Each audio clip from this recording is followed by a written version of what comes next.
The Lord is risen. Hallelujah, hallelujah. Welcome muli mga kapatid sa ating social media apostolate na Salmut Salita. Ngayon po ay araw ng Miyerkules sa ikatlong linggo sa ating magpapatuloy sa pagdiriwang ng Pasko ng muling pagkabuhay ng ating Panginoon. Ang ating ebanghelyo sa araw na ito ay mula sa ebanghelyo ni San Juan, chapter 6, verses 35 to 40. Karugtong ito sa Ebanghelyo kahapon. Sabi ni Kristo sa Ebanghelyo ngayon, I am the bread of life. Whoever comes to me will never hunger. And whoever believes in me will never thirst. At maliban dito, sinabi rin ni Kristo sa ating Ebanghelyo, everything the Father gives me will come to me. Then, sabi rin niya,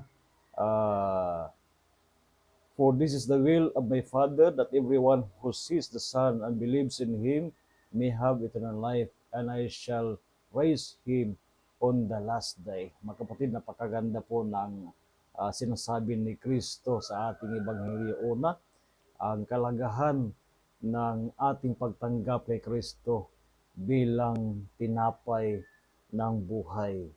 Bilang tinapay ng buhay, tayo binibigyan ni Kristo ng pagkakontento. Ang mga bagay sa mundong ito ay hindi magiging sapat para sa atin. Laging hanapin natin. Lalo na kung halimbawa kung ang ating pagkagutom o pag-auhaw ay naroon sa kapangyarihan, sa mga bagay sa mundong ito, laging naroon yung pagkauhaw at pagkagutom, walang pagkakontento. Subalit, ang hangganan nito ay talagang emptiness sapagkat hindi maari tugunan ng anumang mga bagay sa mundong ito yung ating pagkagutom at ang pagkauhaw. Si Kristo lamang ang tanging makapagkakaloob o makapagbibigay ng ating hinahanap sa ating buhay, yung pagkagutom at ang pagkauhaw. At ang ating pagtanggap kay Kristo ay hindi lamang ito ay kagustuhan natin. Ito ay kalooban ng Panginoon sa bawat isa sa atin. Sabi pa sa ating Ebanghelyo, I told you that although whoever comes to me will never hunger. Everything the Father gives me will come to me.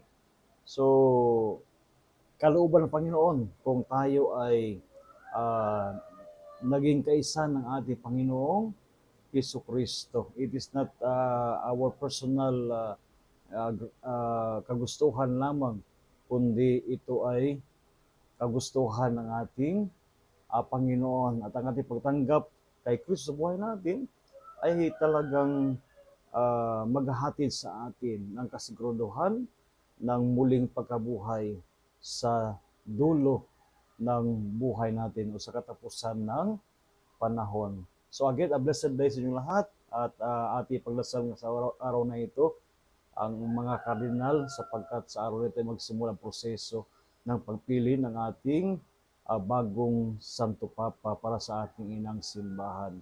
And of course, rest assured of my prayers for each one of you and invite you again to follow Salmut Salita sa magitan ng inyong pag-share at paghikayat rin yung mga kaibigan na maging kabahagi ng ating social media apostolate na Salmut Salita. So again, a blessed day sa inyong lahat. Pagpalay kayo ng Panginoon sa araw na ito kasama inyong mga mahal sa buhay.